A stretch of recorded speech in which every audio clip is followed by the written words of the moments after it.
अस्सलाम वालेकुम। अगर कुछ चटपटा और मज़ेदार खाना है तो ये रेसिपी आपके लिए है और मिनटों में बनती है। मैंने चिकन लिया है, तकरीबन 1 पाव है, इसको बॉईल कर लेंगे। मीडियम आंच पे नमक हल्का सा डाल दें और सब्ज़ियाँ मिक्स में ले लें। अपनी पसंद की भी ले सकते हैं। तो इन सारी सब्ज़ियों को छोटा-छोटा क्यूब्स में काट के एक बाउल में शामिल कर लेंगे और चिकन जो हमने बॉईल किया है उसको भी छोटा-छोटा सा क्यूब्स में श्रेड कर लेंगे। अब इसको भी शामिल कर दें।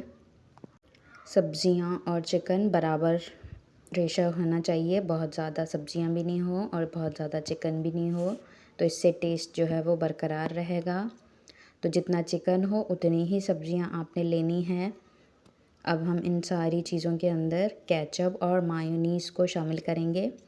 5 चम्मच केचप के हैं और 6 चम्मच मायोनीज़ के हैं। उसमें मैंने 2 पिंच काली मिर्च शामिल करके उनको अच्छे से मिक्स कर लिया था। तो ये बहुत ही मज़ेदार इस तरह से सॉस बनता है, तो वो शामिल कर देंगे इसमें और 1 चम्मच इसमें नींबू का रस भी शामिल कर देंगे।